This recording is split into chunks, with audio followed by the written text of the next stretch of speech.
Bueno, las mesas redondas, como he dicho, no están muy estructuradas. Es un poco para que preguntéis. Lo que sí dejaría un poco, unos minutitos, porque vamos muy corto, a Daniel García de Agora Voting, ¿vale?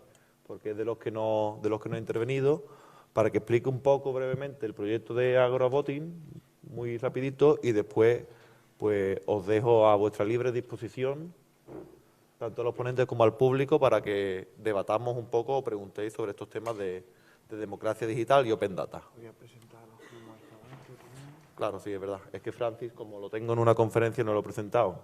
Pero Francisco Jurado, ¿dónde te tengo por aquí? ¿Por aquí? El sábado por la tarde, o por ahí, o por la mañana.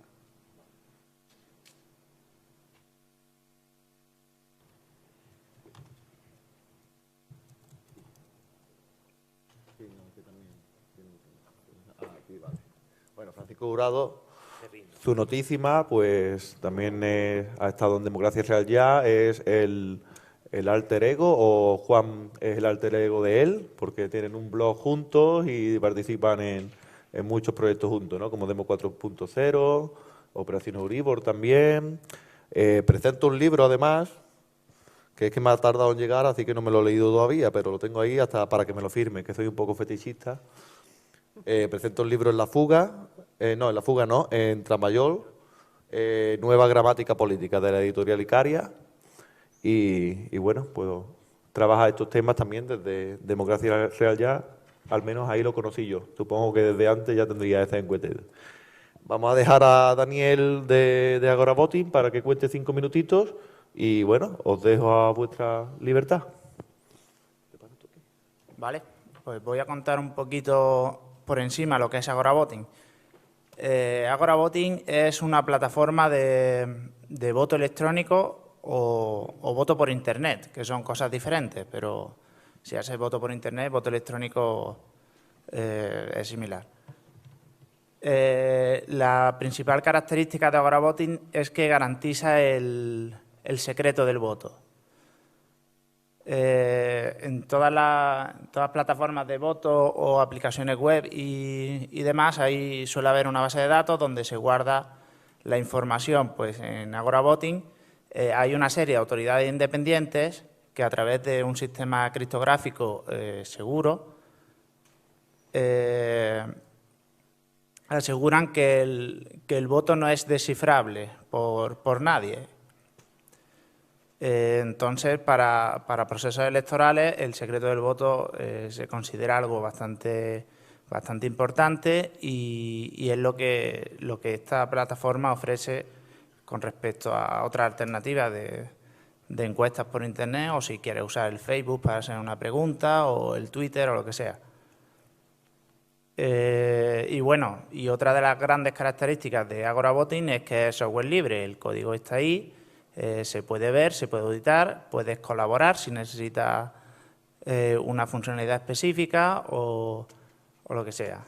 Y nada, pues deciros que, como ha comentado Félix, se está utilizando en votaciones de alguna importancia, como son todas las votaciones internas que está haciendo Podemos, desde las votaciones a los eurodiputados, o sea, las primarias que hicieron, las primarias internas que hacen, ahora para primarias de Andalucía también, y bueno, también se usó en las primarias de Izquierda Unida Andalucía,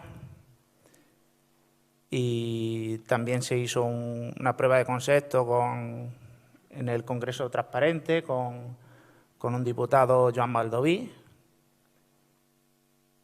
Y bueno, eso es a grosso modo lo que es Agora Voting.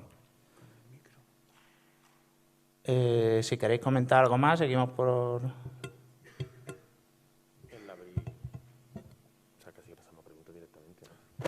Sí, yo creo que lo más interesante es que pasemos... Rafa, ¿no hay un micro para pasar a la gente?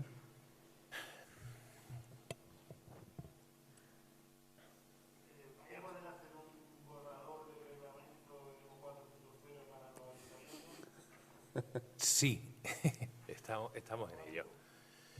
Pues si podemos reunirnos una semana, los técnicos jurídicos, vamos a intentarlo, por supuesto, para antes de las municipales, para marzo, finales de febrero, mediados de marzo.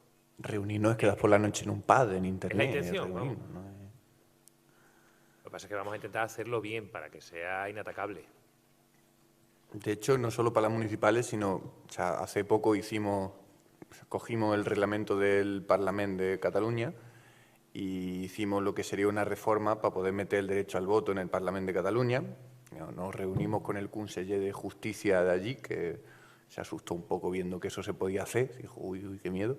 Entonces podemos hacer lo mismo para cualquier comunidad autónoma reformando el reglamento de su Parlamento. O sea que como también son autonómicas y municipales, para las autonómicas también se puede lanzar perfectamente.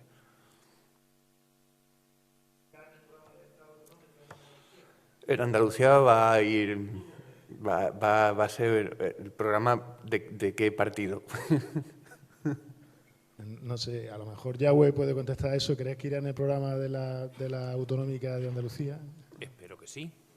Gracias. Y además lo ideal será que lo metan todos los partidos. De pronto digan, uy.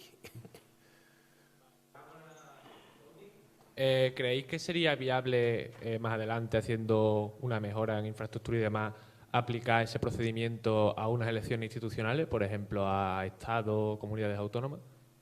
Sí, ese es el objetivo. Yo creo que a día de hoy se ha hecho en algunos sitios, se mezcla con el voto presencial y en diferentes lugares se ha hecho un voto electrónico, pero como prueba de concepto, no algo vinculante. No sé yo si se ha hecho en algún sitio algo vinculante. En Estonia, por ejemplo, se puede votar de manera remota. Entonces, pues, es todo voluntad política. Si se quiere, se puede usar. O sea, la tecnología está ahí. Y el sistema software libre Agora Voting se puede utilizar en un proceso electoral. O sea, no hay ningún motivo por el que no se pueda. Si no ha quedado claro, de hecho, eso, el problema ahora mismo no es tecnológico, o sea, no es de infraestructura.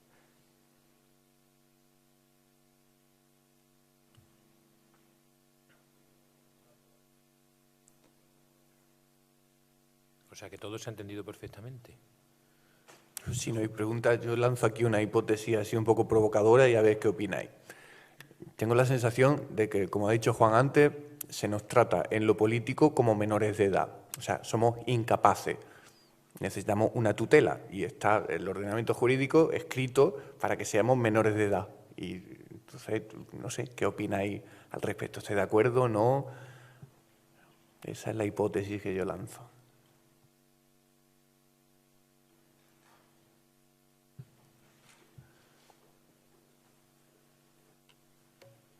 Vale.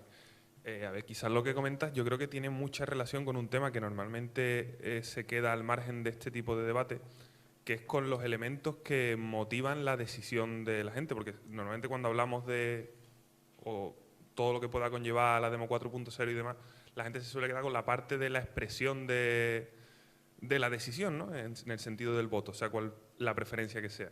La cuestión está en cómo se conforma a día de hoy en nuestra sociedad esas decisiones, no solo en la expresión de esas decisiones. Entonces quizá ya no, es verdad, yo coincido contigo en que se nos trata como menores de edad, pero también no en el sentido de como individuos que seamos menores o no menores de edad, sino como sistema social y cultural en el que vivimos, donde las decisiones que toma el individuo o que toma la masa vienen muy, muy determinadas por unos medios de comunicación de masas que además son oligopólicos y podría generarse, yo lanzaré otra hipótesis. Si tenemos, por ejemplo, ya instalado una Demo 4.0 potente y nos encontramos con cosas como lo que ha pasado en París y ahora nos han metido la cadena perpetua por la puerta de atrás, ¿la gente lo hubiera o no legitimado? Es decir, que yo también le veo ahí una cosa muy importante a tratar en los dos frentes. Uno, en la forma de poder expresar siempre y de una forma más constante las decisiones de la gente y al mismo tiempo en que la toma de esas decisiones sea lo más libre y formada posible. Y es donde yo creo que no deberíamos olvidar ninguna de las dos líneas.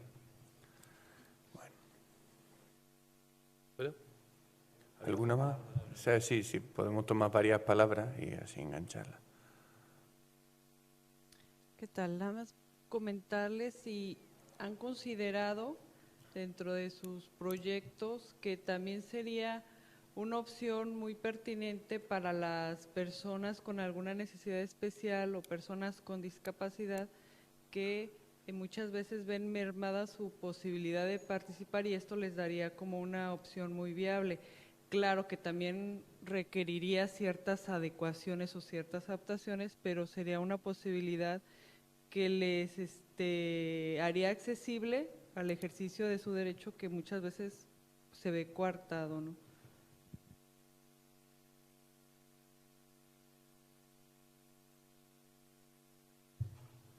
Bueno, yo quería comentar, bueno, si me podíais dar contestación desde la mesa, sobre todo los dos Juanes, sobre la ley de participación ciudadana.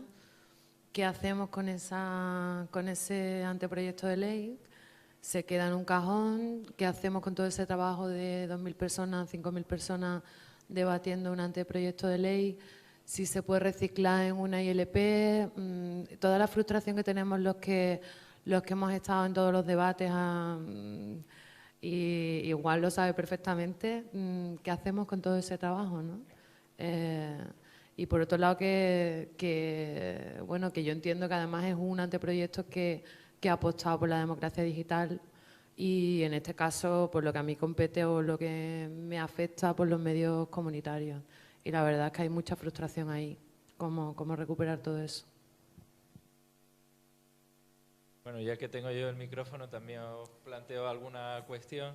En cuanto a la conferencia de Félix, que ha sido muy concreta y muy clara, desde mi punto de vista, los grupos como Opencratio, después de todo el trabajo que habéis venido desarrollando y todo lo que estáis haciendo, ¿no os sentéis, por lo tanto, utilizados por el poder político, económico, para esa burocratización que se lleva a cabo el tema de la transparencia, ¿no? Que de vez en cuando el poder saca nuevos conceptos, con los cuales parece que quiere que todo el mundo preste atención a eso y no preste atención a lo que está realmente sucediendo. Entonces, ahora una nueva palabra mágica es transparencia. Y como antes ha habido otra serie de palabras mágicas, y me parece que como aquí en la universidad tenemos la palabra mágica calidad, y la calidad está ahí de hecho la calidad es rellenar un montón de papeles y hacer una serie de indicadores absurdos.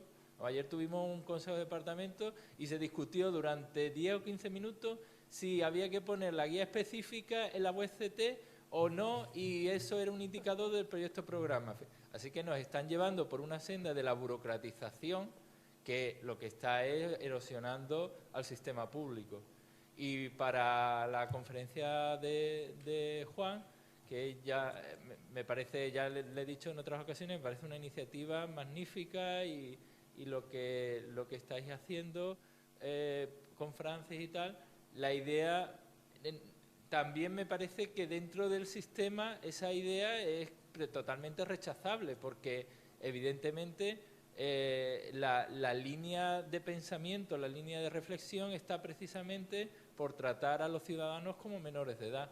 Y además, evidentemente, las relaciones, la idea de productores y apropiadores, ese dualismo que realmente en Grecia, y esa fue una de las conquistas de la democracia ateniense, no existía, pero con el liberalismo sí se consolida esa diferencia apropiadores y productores, pues en gran medida implica que iniciativas tan buenas como esta es que son un virus dentro del propio sistema, ¿no? Y sin cambiar las estructuras es muy difícil también y se introduzcan estas iniciativas que evidentemente para ellos supone una capacidad de veto de los ciudadanos bastante evidente, ¿no? De mi punto de vista. Entonces, bueno, pues a ver, porque justo ahora se está negociando el tratado al que ha hecho referencia Félix, ¿no?, bilateral Estados Unidos-Unión Europea, que es que ya lleva hasta el punto de que se crean tribunales de arbitraje, lo cual es tremendo, ¿no? Que una gran corporación pueda demandar a un país simplemente porque está legislando en algo que ellos consideran que es bloquear el libre mercado. Entonces, ¿qué más palabras?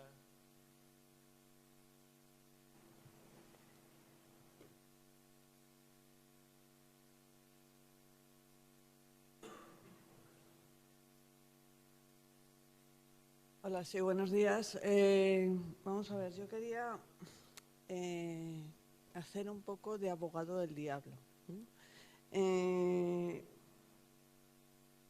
Lo digo por las pequeñas experiencias que he tenido en este sentido. La democracia 4.0 me parece estupenda, me parece una idea estupenda. El problema es que no la veo viable en determinados entornos. Y estoy hablando de España, por ejemplo, los entornos rurales.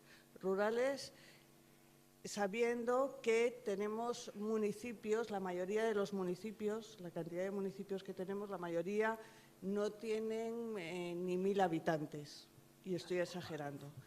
En algunos de estos municipios se ha querido hacer una democracia directa y no ha funcionado. Una democracia directa de unos plenos donde participaban todos los habitantes. Y no han funcionado, realmente no han funcionado.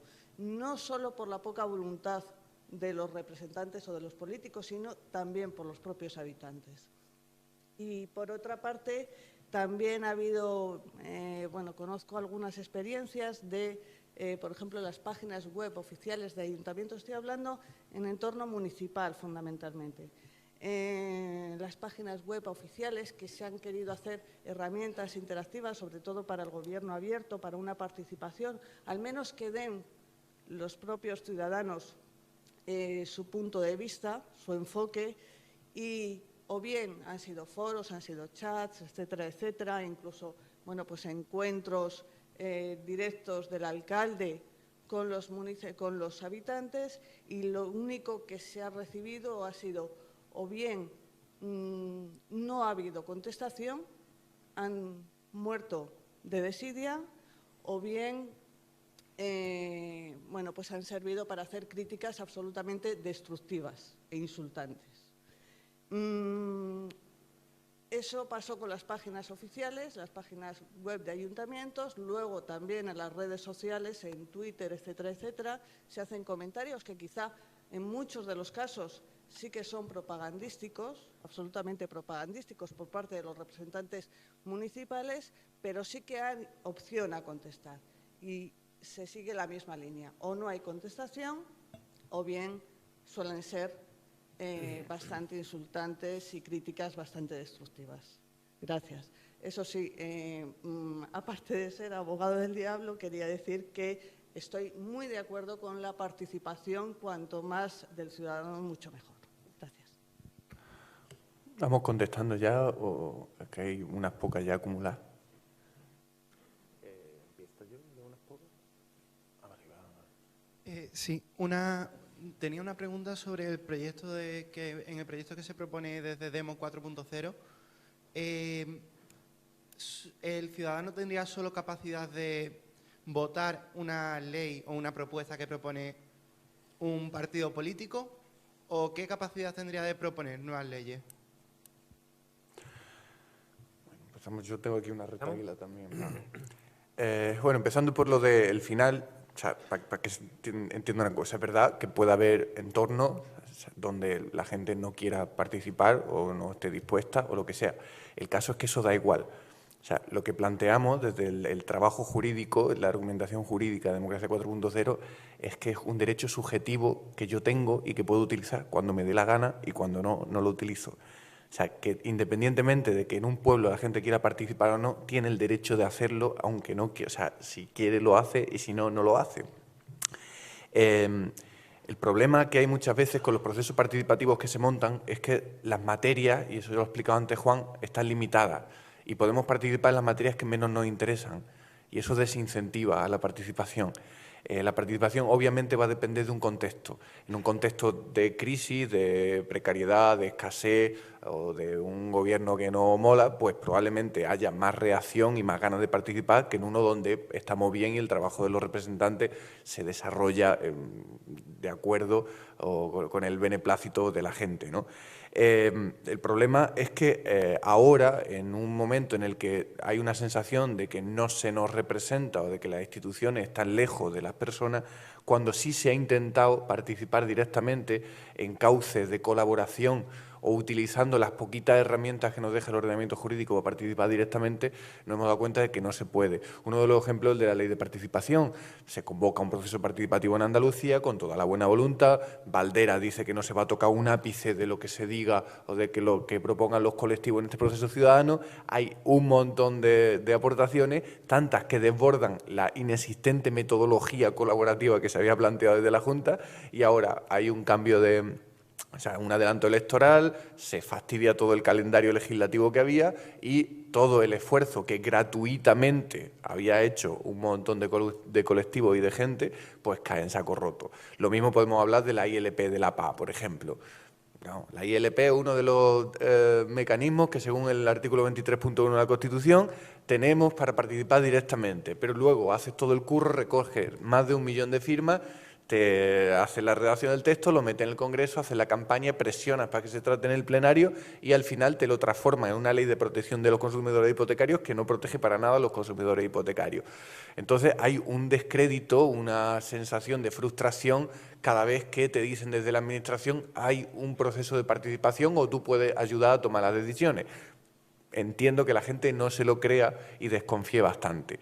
Esto se cambiaría, como he dicho al principio, si en vez de concebirlo como una invitación que se te hace desde la Administración a que tú participes, fuese un derecho subjetivo que tú utilizas cuando te dé la gana y que no es la Administración la que te lo está poniendo delante para que lo haga o no lo haga. En vez de esa concesión de la Administración te deja participar, es no, yo dejo que la Administración actúe por mí y cuando no quiero o no me fío de lo que va a hacer la Administración, soy yo el que actúo por mí mismo. Por eso hablamos de desrepresentación. Relacionado con el mismo tema, obviamente no es el de la decisión un punto de llegada, o sea, no es tenemos el derecho al voto y ya hemos ganado y ya está genial.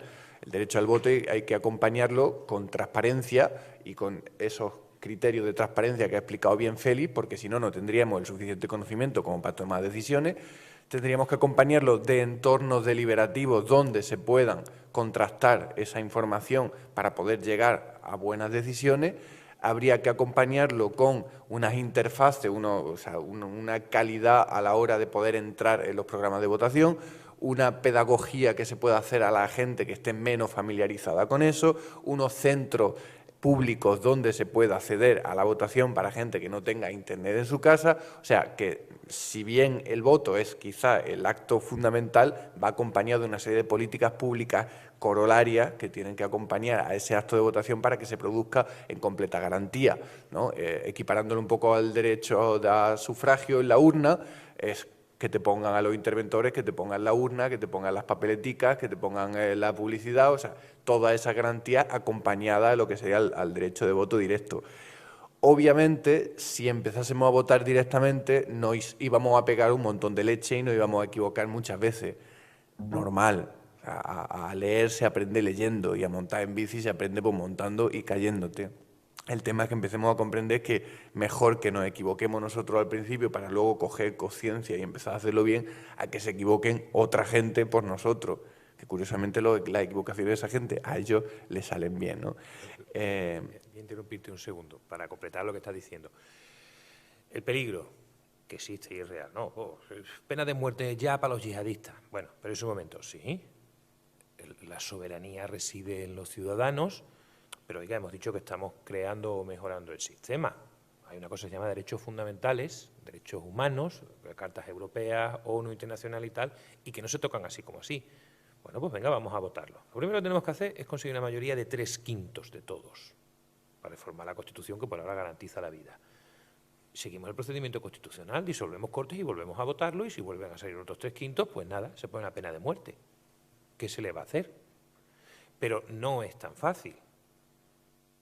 conseguir toda esa masa de votos para realmente transformar un elemento fundamental del sistema. Si al final el 90% de las personas quiere poner la pena de muerte y quiere no respetar tratados internacionales y los mínimos básicos de derechos humanos, pues al 10% que estemos en contra nos quedará la opción de irnos. Es decir, yo presumo la inteligencia de la gente. Cuando a la gente en ese debate, porque todo siempre lleva debate previo, si eso es lo bueno de que participemos. O sea, el Real Decreto Ley, por ejemplo, no es malo porque llegue el gobierno y te haga un Real Decreto Ley, es malo porque sustraes a la ciudadanía el debate parlamentario necesario. O sea, ahí te lo dejo y si quieres lo apruebas o no. Oiga, podríamos hablar un poquito antes. Hay que hablar. Tú a la gente le explicas, la pena de muerte puede estar muy bien, pero espérate que si es tu hijo el que la policía o el sistema judicial ha cometido un error y lo va a matar, verás qué putada. Eso va unido a, efectivamente, la influencia de los medios de comunicación, de los medios de comunicación de masa en la opinión pública, ¿no? Aquí en Sevilla. Hay que hacer un puente, otro más, para conectar la nueva torre, Cartuja, tal. Pues, efectivamente, necesito toda la información. Lo primero es, oiga, ¿hay dinero en la cuenta para hacer un puente? Antes de ponernos a perder el tiempo sobre si necesitamos un puente o no. Claro, lo que estamos defendiendo aquí ahora mismo es, mire usted, necesitamos decidir. Necesitamos decidir contando con toda la información. Respondiendo también a lo que ha dicho usted de la mayoría de la gente no participa, efectivamente, habrá que empezar. Y habrá que empezar utilizando sobre todo, como dice Jimbo, el poder del no. Unos cuantos vamos a empezar a decir, oye, nos hemos molestado, pues nos hemos enterado, y mira, no, aparte de insultarnos y tal. Eso creará cultura, poco a poco. Más cosas. Sí, engancho yo un poco y intento hacer un poco una mezcla tanto con la pregunta de Rafa de si cómo nos sentimos, ¿no?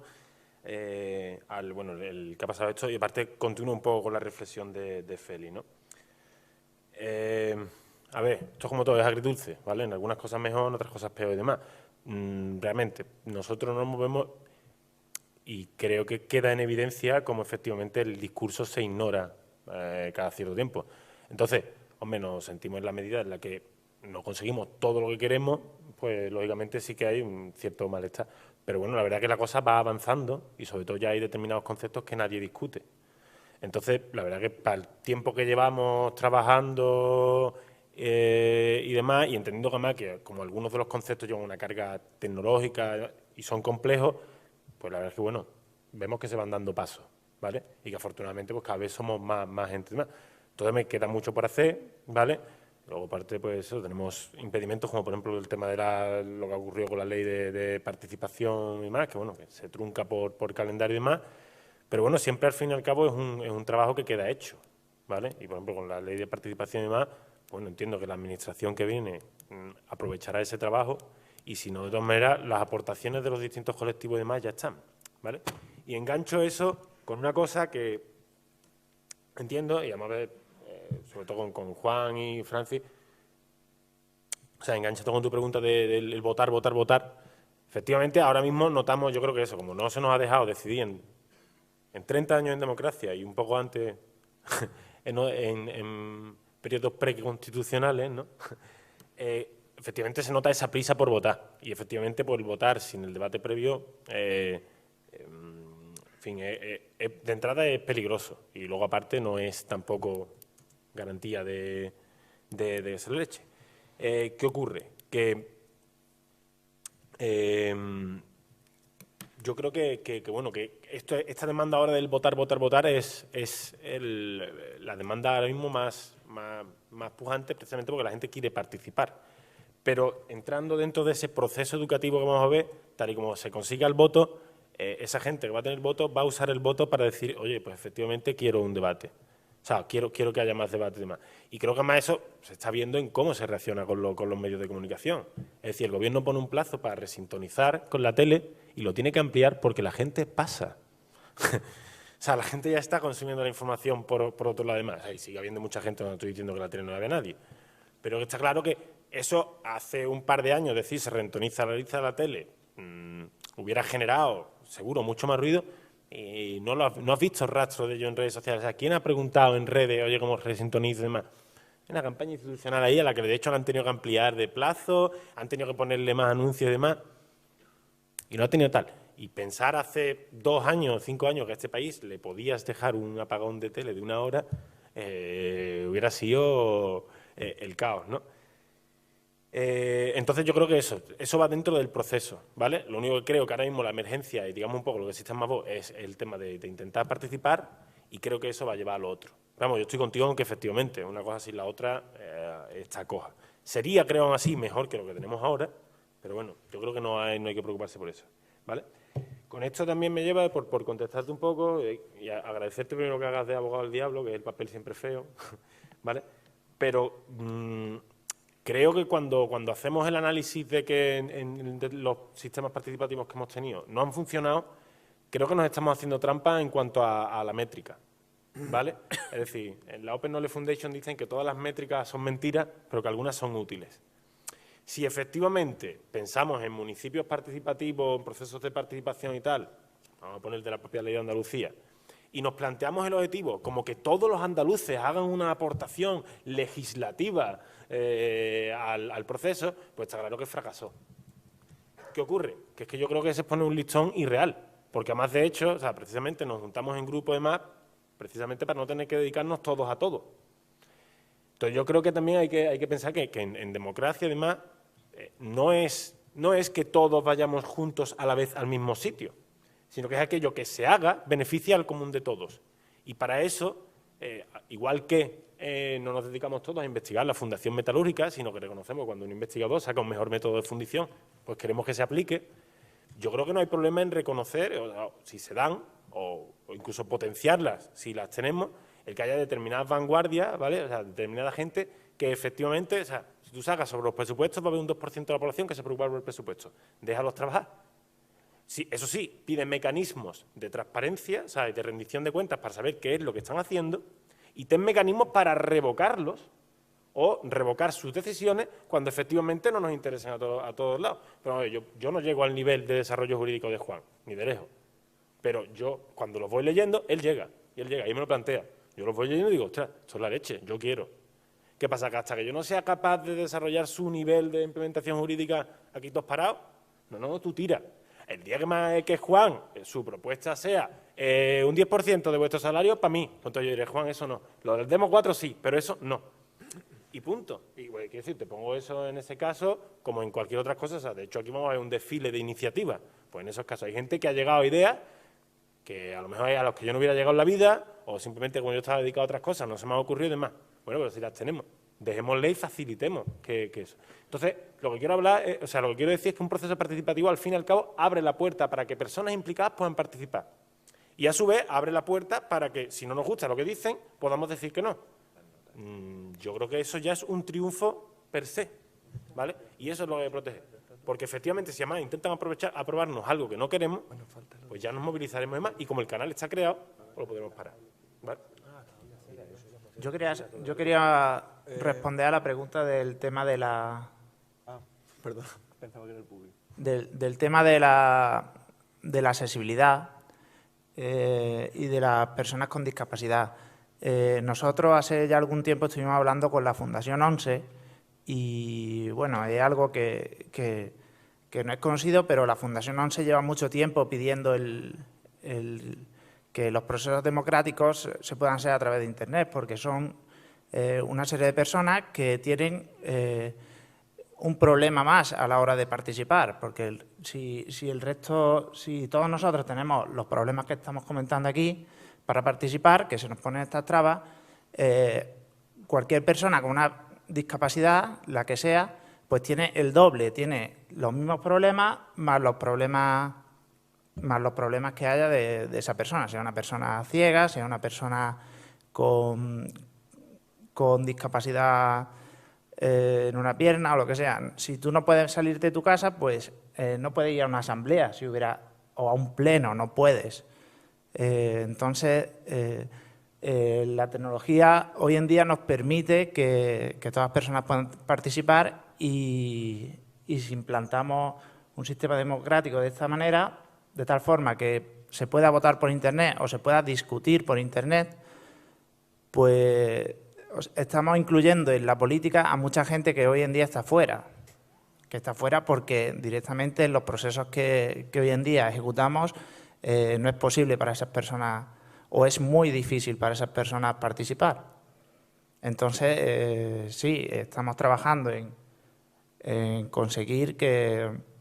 O sea, no es que estemos intentando incluir a esa gente, sino que el proceso este de utilizar Internet o las nuevas tecnologías incluya más gente en la participación.